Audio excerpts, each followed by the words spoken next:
A princess pines away in prison, a wolf serves her without a treason, a mortar with a witch in it walks as if on some weird fate. There is a king cachet over his cold withered. There's Russian order, Russian spirit. Today we're talking about Russian fairy tales, the magical, the cautionary, the creepy. Because as you know, fairy tales are rarely what they seem.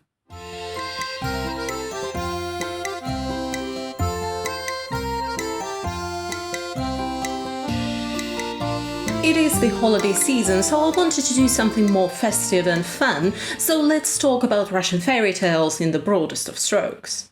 And the strokes need to be broad because such topic might necessitate a few books worth of information and not a simple edutainment YouTube video.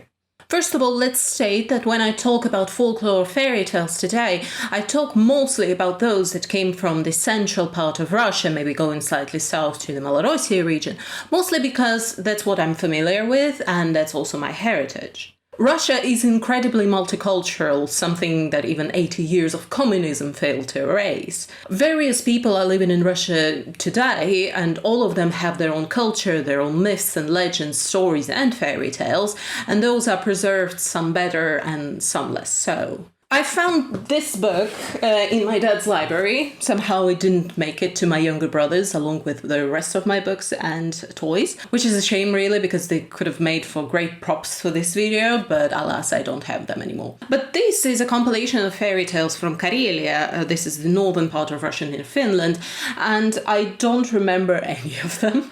However, as I browsed through, I noticed something that I knew already, that while the specific details of these stories are unfamiliar, the plot lines and the general structure of them are not.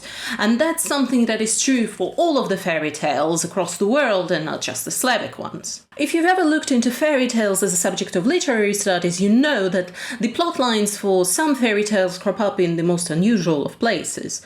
For example, the Cinderella story existed in ancient China, and the tale of Snow White was known to Slavic people even before Pushkin's The Tale of the Dead Princess and Seven Knights. Needs to be said that researchers are still not 100% sure how that happened, if fairy tales simply traveled that far along with the traveling storytellers, or are fairy tales as old as humanity itself and they all originate from the same single point.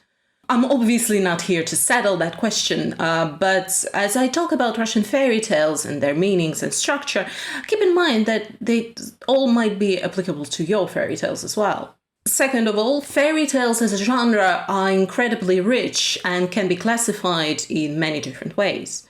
For simplicity's sake, I want to make two distinctions here. First, I want to differentiate folklore fairy tales and literary fairy tales, meaning those that came from the people and oral tradition and those that have an author. And second is the problem of definition. In Russian literary studies, fairy tales are often categorized into fairy tales about animals, household fairy tales, and magical fairy tales, which I understand is not necessarily true in Western canon. For instance, what we define as fairy tales about animals can simply be an animal tale or a beast fable in Western canon. And this is perfectly fine for the purposes of this video because I'm mostly going to be talking about magical fairy tales, and those are about what you would expect to be called a fairy tale. And third of all, there is a whole layer of Soviet fairy tales that in theory could be defined as magical fairy tales, but those are not rooted in folklore. For example, I remember a story of a young boy who's lazy in school and he gets transformed into various insects to learn that insects also work quite hard and their life is full of labor, so maybe it's better to be a human and study well in school. The Soviet Union necessitated new fairy tales as they needed to serve the new ideology of socialism and communism, and old folklore fairy tales almost never do that. So children's lit was thriving in the USSR. Incidentally, my absolute favorite fairy tale is called Down the Magical River by Eduardo Spiensky. That's the man who's responsible for the best Soviet cartoons.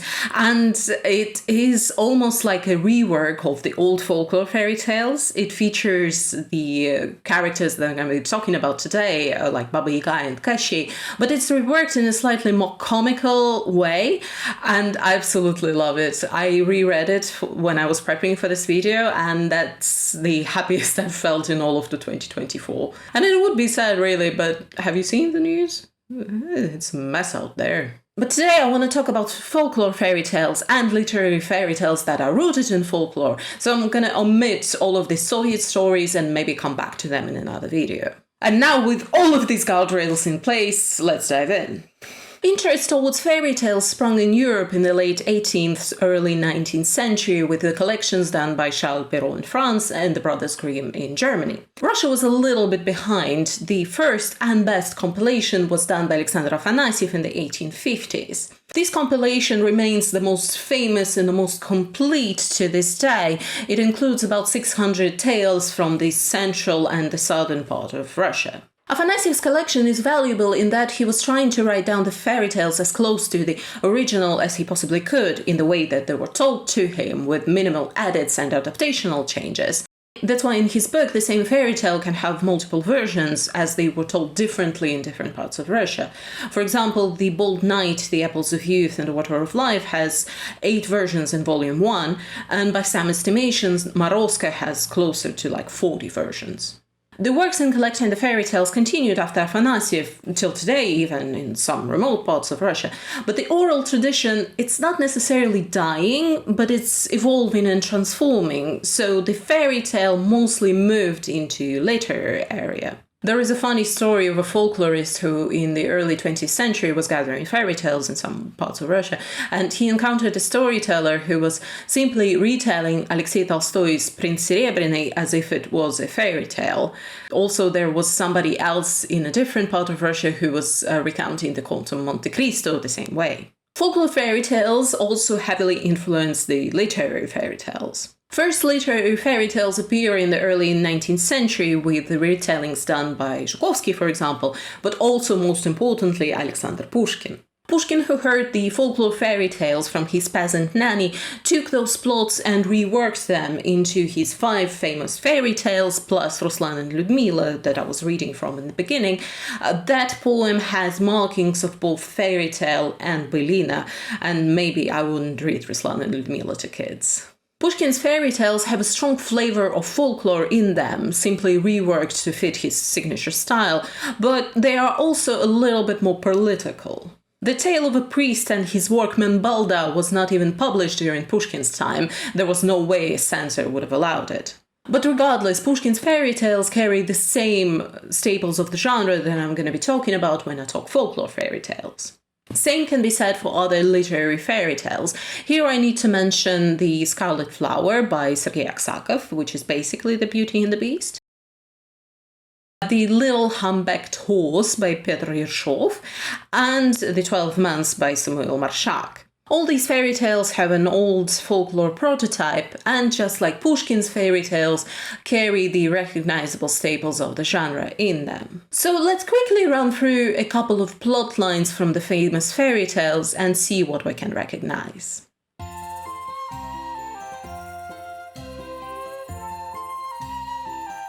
The Tsar, the king, orders his sons to find brides for themselves by shooting arrows into the air, and where the arrow lands, there's your bride. The 2 older sons get lucky and get regular girls. The youngest son's Ivan's arrow lands in a swamp, so he marries a frog.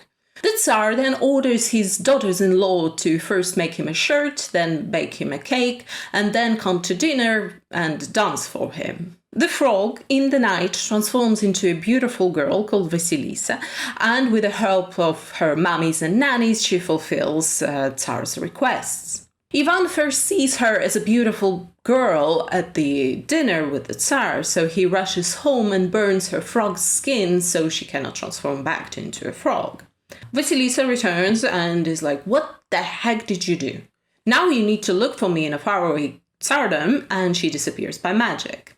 Ivan, as he travels to the Faroe Tsardom, encounters a bear, a drake, a hare, and a pike, and he spares their lives, so they promise him a favor in return. Ivan then arrives at the hut of a witch called Baba Yaga, and she reveals to him that Vasilisa was kidnapped by Kashey, and Ivan needs to defeat Kashey by snapping a needle where Kashey has hidden his soul.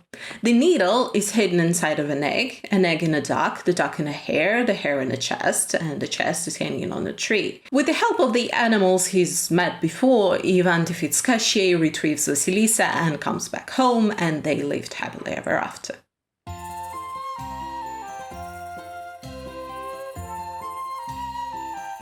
The stepmother orders her husband to take his daughter into the woods and leave her there, mostly because she hates her. In some variations, she wants to marry her off to Morozko. The father takes his daughter and takes her to the woods and leaves her there. In the night, she sits beneath a tree, freezing, until Morozko appears. He asks her if she's cold, but she responds that no, she's perfectly fine, she's perfectly warm. Morozko then tries to freeze her a little bit more, but the response is the same, she's perfectly fine and she's warm. Morozko eventually takes pity on the girl, gives her a warm coat and various gifts. That's how the father finds her in the morning, and thus the girl becomes like the best bride in the village. The stepmother gets jealous of the gifts that Morozko gave the girl, so she orders her husband to take her own daughter to the woods the next night. The daughter, when Morozko appears and asks her if she's cold, she responds like, yes, hell yes, I'm freezing, and she snaps and curses at him when he asks again. The father finds her in the morning, frozen to death.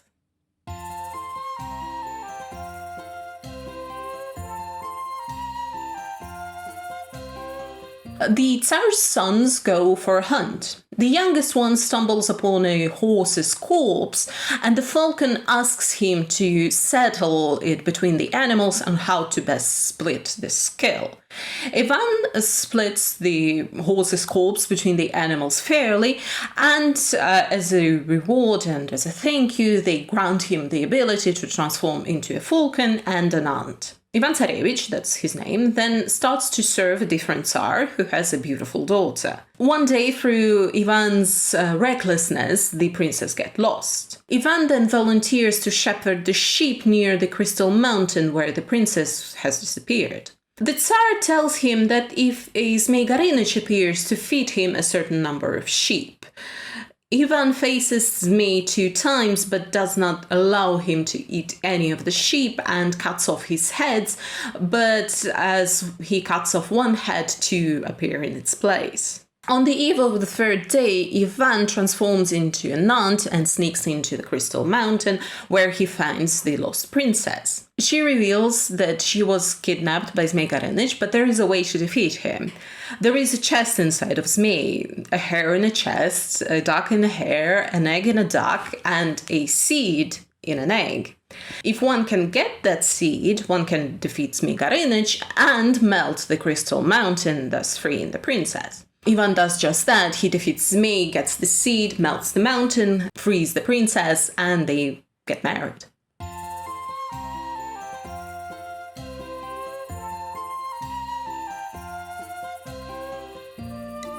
A fairy bird is stealing golden apples from a Tsar's garden, so he orders his sons to find the firebird for him. The youngest son, Ivan, on the road has his horse eaten by a wolf, but the wolf feels bad, so he offers himself into service to Ivan. They find the firebird in another Tsar's garden. Ivan sneaks in to steal the bird, but the wolf warns him not to touch the golden cage. Ivan does, gets captured, and the Tsar then orders him to find him a golden steed and bring it to him, and in return he'll give him both the firebird and the cage. At the next Tsar, the wolf tells Ivan not to touch the horse's harness. Same thing, Ivan does, gets captured, and the Tsar asks him to steal a princess, Yelena the Beautiful, for him. Ivan, or rather the wolf this time, because he's already fed up with Ivan breaking the simplest of rules, they kidnap the Princess Yelena, but Ivan falls in love with her, and so he does not want to trade her for a horse. So they come to the Tsar. The wolf transforms into a decoy princess, so Ivan gets the horse and the Princess Yelena, and the wolf eventually catches up to them. They perform the same switcheroo at the next Tsar, so Ivan in the end ends up with all of the gifts, with the firebird, the horse, and the princess. And that's where the wolf bids him farewell. As Ivan and his conquests rest for the night, his brothers stumble upon him, and they don't want to return home empty-handed while their baby brother has all of these magical things, so they kill him and take all of his prizes. Sometime later, the Grey Wolf finds Ivan's corpse and revives him with the Water of Life, so Ivan returns home, claims his Yelena, and kills his brothers.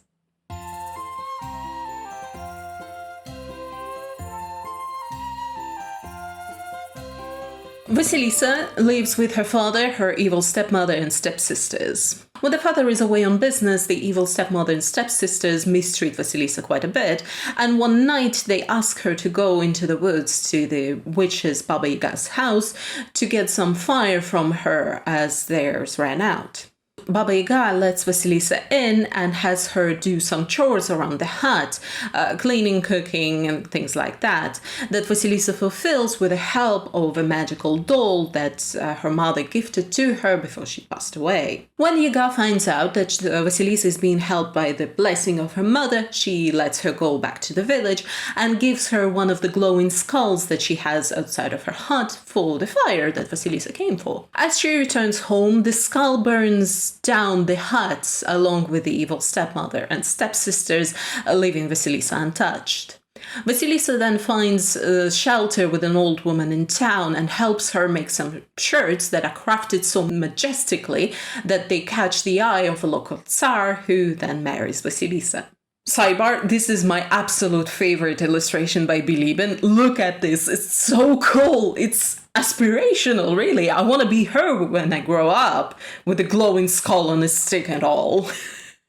As you can see, a traditional Russian fairy tale goes as follows. There's a hero. It can be either a boy or a girl. Russian fairy tales are fairly equal opportunity when it comes to the gender of their protagonist, and something disrupts the status quo of their life. For example, in The Magical Swan Geese, the girl's brother gets kidnapped by Baba Yaga and she needs to get him back. Or in The Bold Knight, The Apples of Youth and the Water of Life, the youngest son needs to help his dying father. The protagonist then travels to the faraway Tsardom, traditionally either by crossing a river or going into the woods. There he goes through a series of tests and trials to prove their mettle. More often than not, the trials are delivered by Baba Yaga, a witch that lives in the woods. She might even attempt to kill the hero, but he or she knows how to deal with her, so as a reward she gives them a magical artifact. It can be a magical horse, a sword, a ball of yarn that shows them the way out of the woods, or alternatively she reveals the secret of how to defeat the antagonist. The antagonist is either Izmay Garinich, a dragon-like creature with 3 heads, or Kashey, the immortal sorcerer. The hero then, with the help of the artifact or the magical helper, retrieves what was stolen, or saves the fair maiden, or defeats the antagonist, and then he or she returns home, where they receive the ultimate reward. For boys, most often than not, it's they get married. This fairly common structure and shared elements brings us to Vladimir Propp, as no discussion of Russian fairy tales can be done without him. Vladimir Propp, a Soviet folklorist who appears to be a statistician stuck in a philologist's body, analyzed over 100 fairy tales from morphology and structure perspective. As a result, he outlined 7 character types and 31 character functions that basically construct all of the fairy tales. Not all of them are going to be present in every single story. The character functions can merge and evolve. However, they do follow a very strict order, and arguably no other function can be identified. The 7 characters are the hero, that's the protagonist, the one who's going on the quest. Always a young man or a woman, a teenager/young adult, often a youngest of 3 siblings. Can be both of nobility, like Ivan Tsarevich, quite literally a prince, or Ivan the Fool, a peasant. The false hero, he poses as the hero to appropriate the hero's prizes without doing any work, quite often the hero's siblings. The villain, that's the antagonist of the story, most often Zmei or Kощей. The princess or the prize, or sometimes the princess's father, that's what the hero is trying to achieve or retrieve. The dispatcher, that's the one who sends the hero on a quest. The helper, a magical being or creature, the one that helps the hero via magic, most often a magical animal like a horse or a wolf. The donor, that's the one who gifts the hero the magical creature or an artifact, that's most often Baba Yaga. Sometimes these types merge into one character. For example, Baba Yaga can be both the donor and the helper, or the king can be both the dispatcher and the false hero. But also because there is only a limited number of character functions that each of these types can fulfill, that's why, for example, there's very little difference between Ivan the Fool and Ivan Tsarevich, because their character function as the hero predetermines more in their behavior than their supposed background of the prince and the village idiot, respectively. Both Ivans outwit Baba Yaga with the same skill, both to fit the antagonist, and both get the girl in the end. These 7 characters fulfill 31 functions that are on the screen now. Hit pause if you want to read them all, but they basically outline the same structure that I've given you already. The status quo of a hero is disrupted, so he travels to a different realm where he's tested by the donor and given some magical artifact that in the end allows him to defeat the antagonist of the story. Upon his return home, the fairy tales sometimes make another loop, where the false hero takes the place of a hero, and so the hero needs to go through another series of tests and trials to prove themselves as the hero. These fairy tales almost always have a happy ending for the hero and the defeat for the antagonist or the false hero. But that's just the structure, the blueprint. What does that all actually mean? Well, Propp has another book, this one, The Historical Roots of a Wonder Tale, where he looks at the rites, rituals, and customs of prehistoric people and how they are reflected in fairy tales. Propp and many more folklorists argue that fairy tales depict the initiation ritual that all boys and girls needed to go through in order to reach adulthood. According to folklorists and historians, the prehistoric people who knew very little about our world had a lot of their worldview defined by death.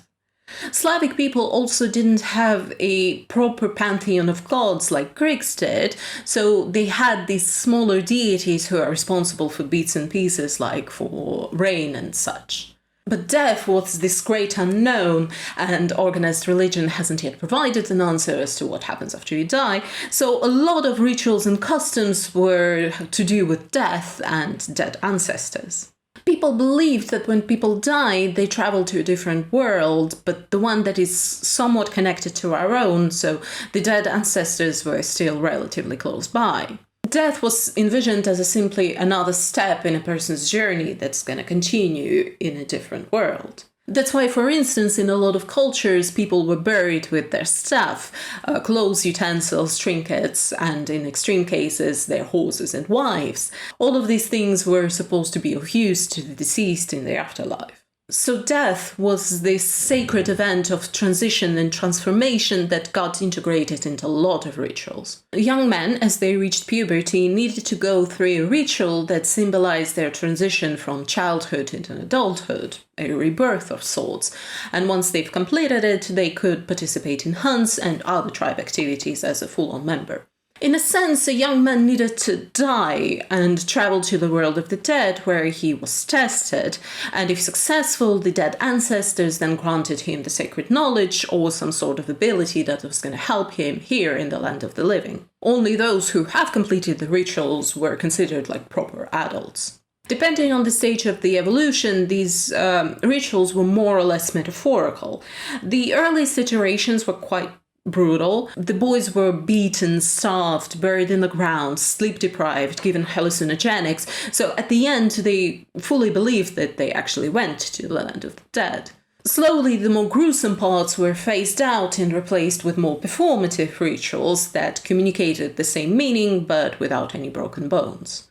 For example, some believed that in order for you to understand the nature of the beast that you're going to hunt, you needed to go through the belly of said beast. As not to lose all of your boys to bears and wolves, this ritual was more performative. The boy went into a hut that was shaped like the beast's mouth, metaphorically dying in the belly of the beast, and then he exited the hut a new man, and all of the animals were his for the taking. You might recognize this plot from the Bible with Jonah and a whale, or alternatively Pinocchio and whale. And at the end of that story, he actually becomes a real boy. And all of these rituals and motifs made their way into fairy tales. In fairy tales, the faraway Tsardom poses as the land of the dead, and when the hero goes there, he goes through the process of a make-believe death, and when he returns a new man, an adult.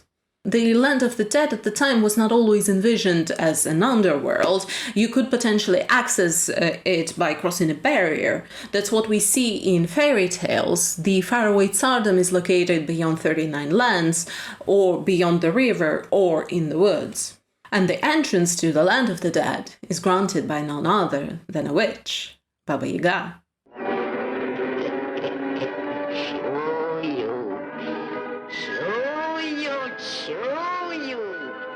Her hut on chicken legs can be viewed as a later iteration of those belly of the beast huts that I just mentioned. And to enter said hut, the hero needs to say a certain phrase, a spell if you will, that lets Baba Yaga know that he's here with a purpose and not just simply passing by. She might just eat you if you disrupt her for no reason. Yaga as an archetype combined the traits of a dead ancestor and the mistress of the right. She's a woman of weird description and proportions. In some fairy tales, she is described as lying from one end to the hut to the other, her nose pressed to the ceiling, she's unjustifiably big, and an argument is made that Baba Yaga is actually dead and she's lying in a coffin. Her hut is the coffin, that is. We're dealing with heavy metaphors here, people. Get on board now, we're going to be here all day. Some Slavic people used to bury their dead in proper huts.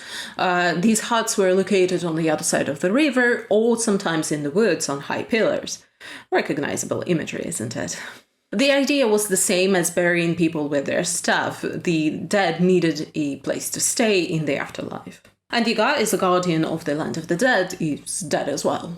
What happens in the hut is that Yaga prepares the hero to enter the land of the dead. She feeds him, bathes him, and lets him rest, all parts of the ritual. Feeding is about the hero taking in food from the afterlife, so the land of the dead actually accepts him. The land of the dead was envisioned as an inverse version of our world. For instance, the first thing that Baba Yaga says when the hero arrives at her hut is that it smells of tin spirit. No. It smells of Rus, of Russian spirits, and it's not that she can actually smell his geographical origin, it's that just he smells alive. Alive people smell awful to the dead the same way that the dead start to smell to the alive. That's why she bathes him as well, to wash off that awful stench.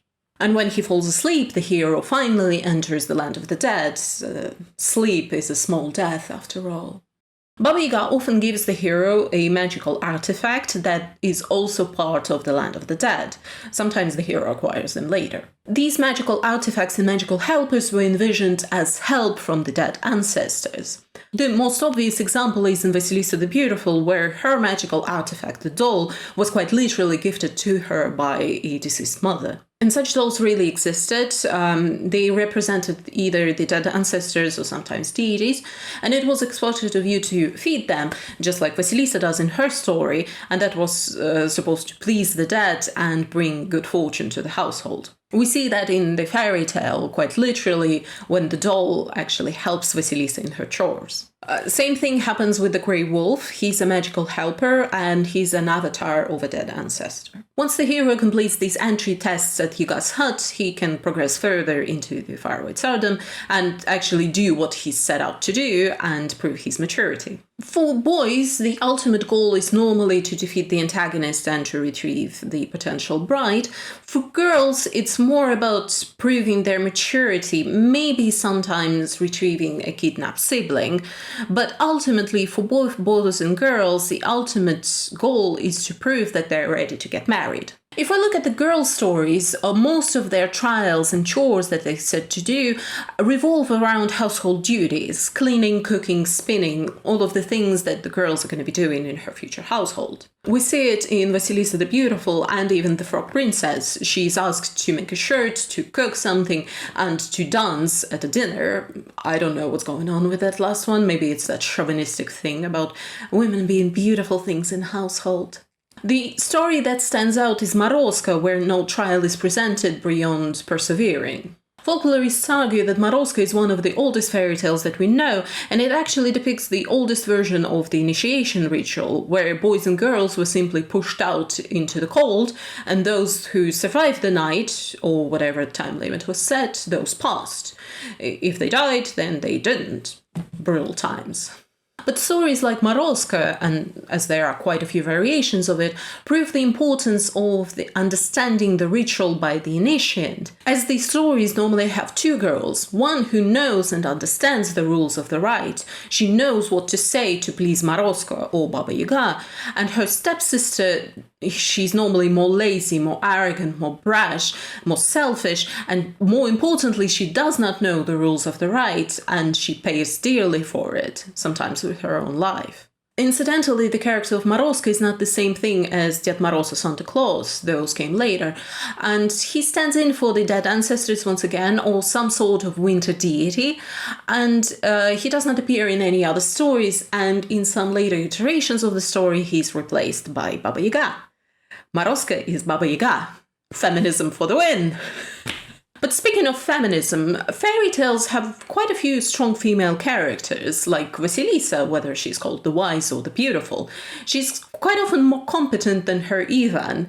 She's the one to figure out how to defeat her captor, and Ivan is simply the muscle in that story. Needs to be said that older versions of fairy tales featured more female characters, and they were gradually replaced by males with the advent of patriarchy.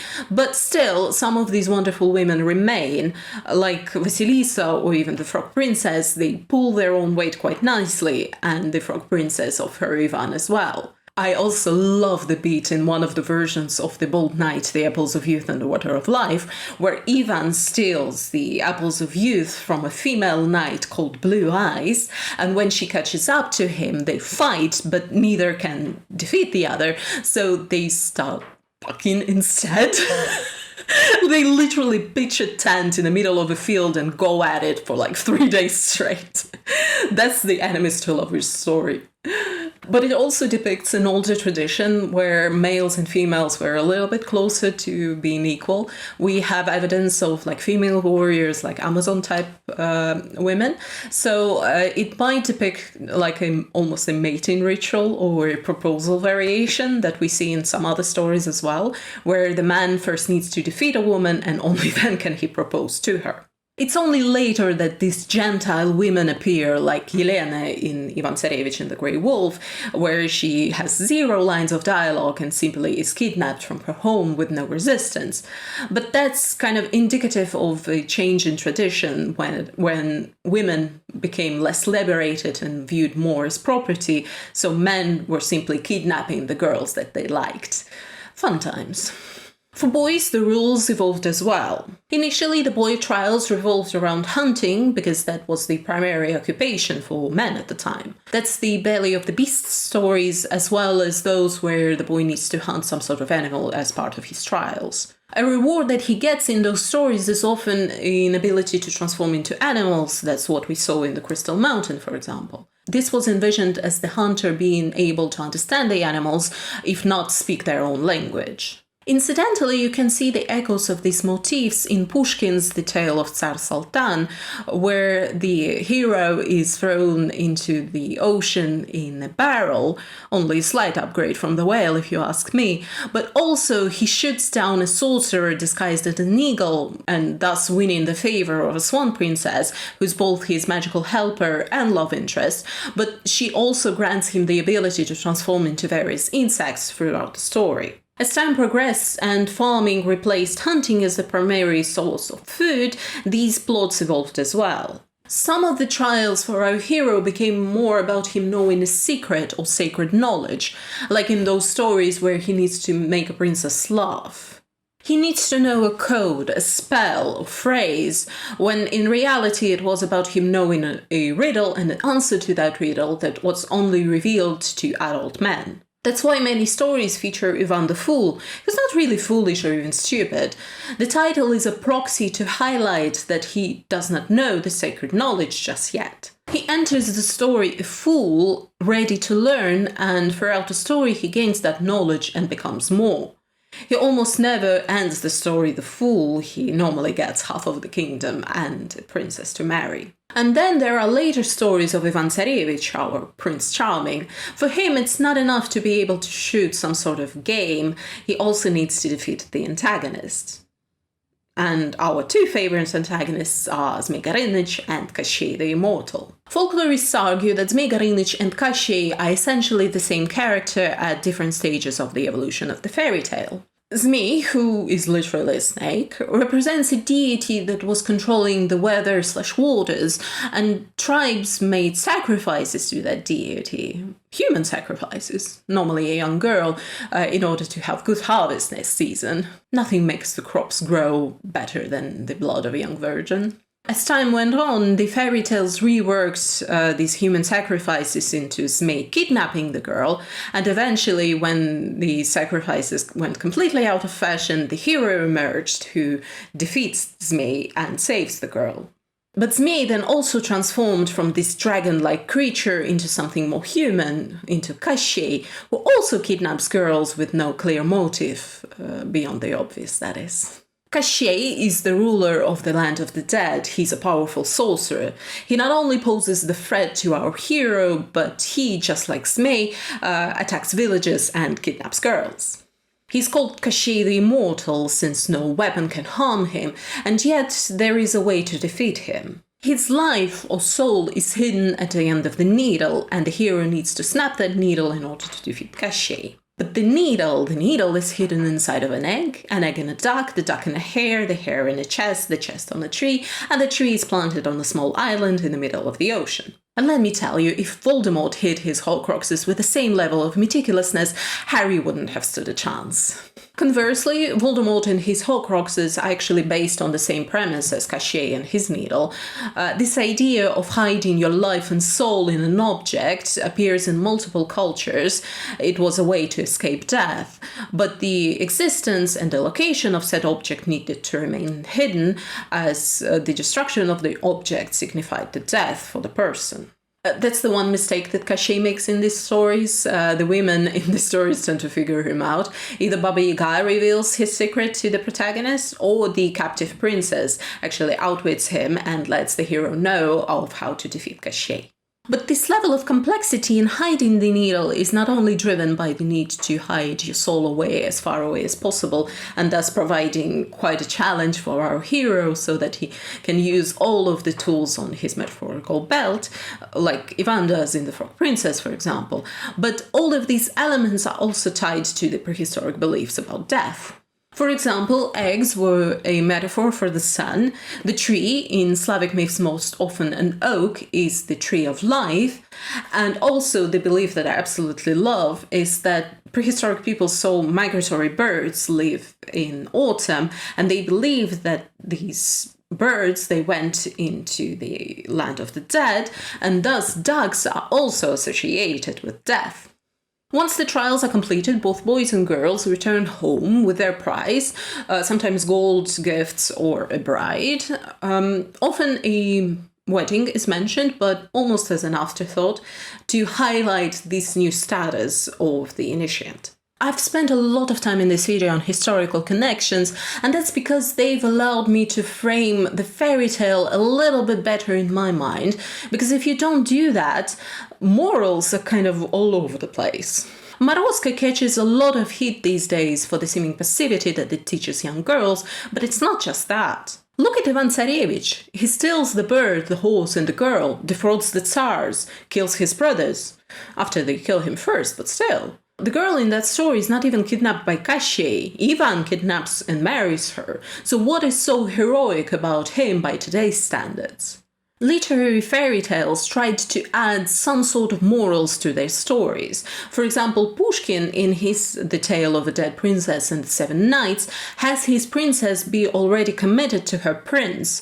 So when she leaves with her seven knights and they all propose to her, she rejects them because she is already in love with her Yelisei. So the story somewhat becomes about her faithfulness, something that is not necessarily present in Snow White. And maybe it's for the better in this specific case, because the original custom it depicts is about the communal houses that men used to live together in the woods. All the unmarried men from the region, once they hit puberty, went to live together in these communal houses to hunt together and do whatever else the boys do, until they decided that they were ready to get married, and that's when they returned to the village. At first I thought that it was inevitably gay, but no, it's not that.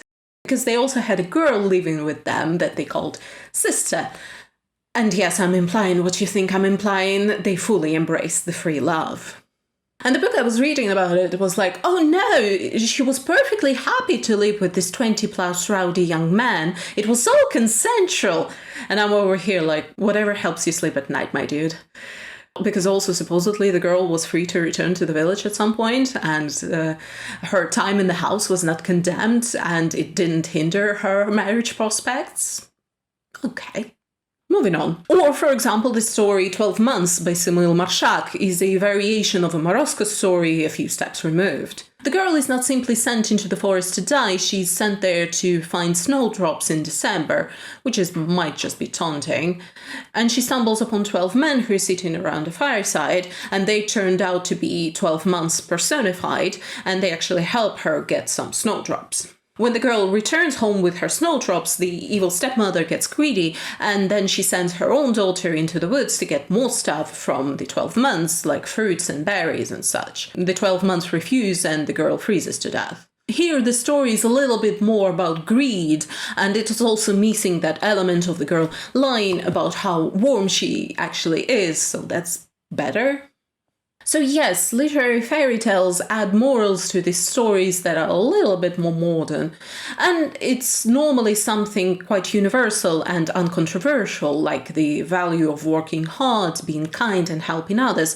But still, if it's a story that is based on folklore, the moral is still going to be slapped on to this gruesome ritual for the teenagers. And I'm all for reimagining these fairy tales, it's just that knowing the roots of it is also important. If you're looking for more psychological reading of myth and fairy tale, the most famous book is probably Joseph Campbell's The Hero of a Thousand Faces. Campbell's concept of a hero's journey is quite similar to what Propp identified with his functions, it's just that Campbell is also trying to understand the psychological principles underlying it and how they apply to us, because his concept of monomyth is based on the collective unconscious. Yes, it is all incredibly Freudian and Jungian, ergo it's Oedipus complex, the works. Not my cup of tea really, the book is quite heavy as well, but if you're looking for a psychoanalytical reading of a fairy tale, that's the book for you. What I've tried to do here is to describe the most popular fairy tale plots and the roots that they have in the history of humanity and its customs. That's what's interesting for me anyways. The original idea for this video was to do like Christmas fairy tales, Russian fairy tales, but there are not that many. Christmas is hella dominated by things like Nutcracker. There is a whole slew of like Soviet stories about various animals and magical creatures trying to steal Christmas that I understand are a Soviet invention when they needed to reinvent New Year's and make it a thing. And let me tell you, maybe a fox trying to steal Christmas is not as scary as Grinch trying to steal Christmas, but Baba Yaga might just outperform that green meanie.